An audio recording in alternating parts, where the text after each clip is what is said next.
everybody. My name is Dr. Colleen Sierra. I'm a licensed clinical psychologist and the founder and executive director of Sierra Center for Behavioral Health. Nice to see you all.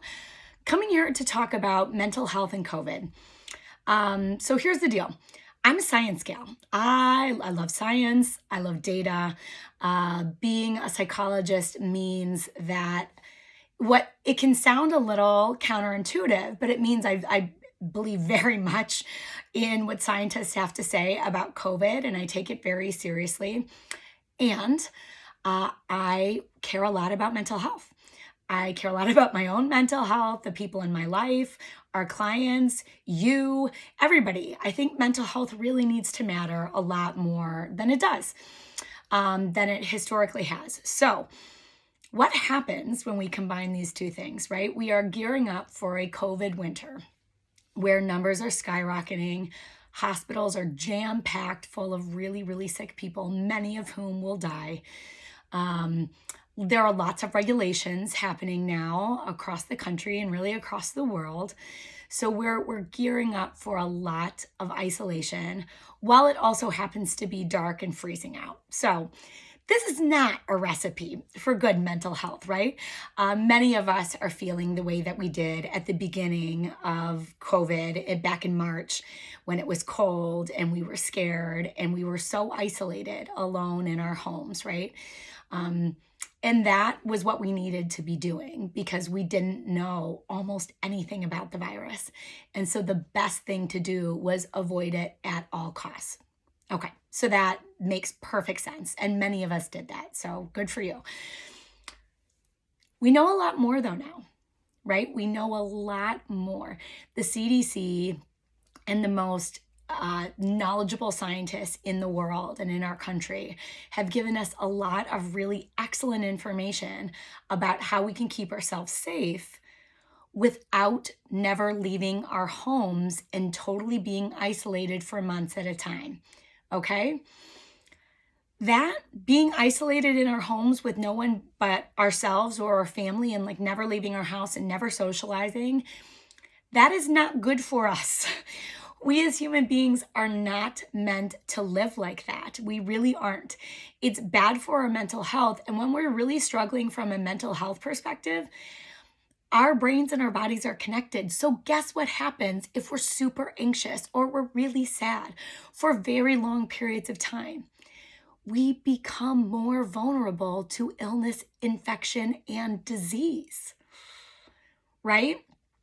So mental health really matters always, but now more than ever, because in order to stay physically healthy, we need to be emotionally well.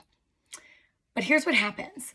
When we're scared, and many of us are scared or anxious or worried or sad about everything going on with COVID for good reason, our brains want to make it one thing or the other.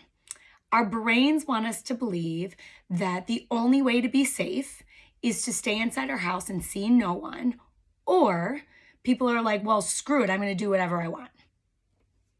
But there are so many other options. There's so much gray area here, right?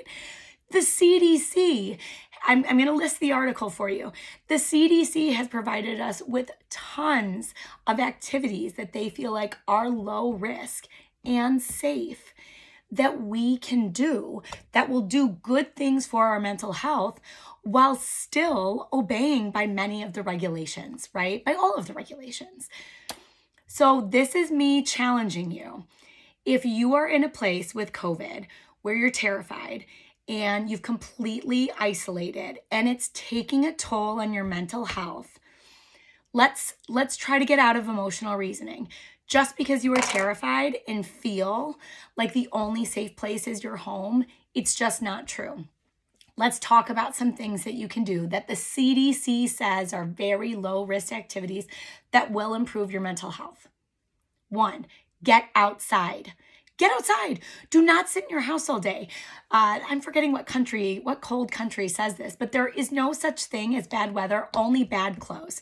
So put on a lot of layers, grab a few pairs of socks, do whatever you need to do to get outside. Nature is good for us. Be outside. Better yet, go outside with a friend, right? Wear masks if it makes you feel better. At the very least, stay 6 feet apart and wear masks. There's a million ways to be outside with other people that are safe. This is not my opinion. This is what the CDC says, okay? Socialize. Do it outdoors. Do it masked up. Do it 6 feet away. But please, for the love of God, socialize. We need it. Your nervous system needs it. Your immunity requires it, okay? These are important things. Get outside and spend time with people you love outside in safe ways, okay? This is crucial for your mental health. Do not let our brains trick us into thinking that it's one or the other, because it's not, and it never is. It never is. Check out the article from the CDC. Make a commitment to getting outside more, getting some sunshine, getting some exercise outside, and socializing outside with people you care about, with masks on, socially distant, only outdoors. You will be so happy you did. Something to think about. Thanks.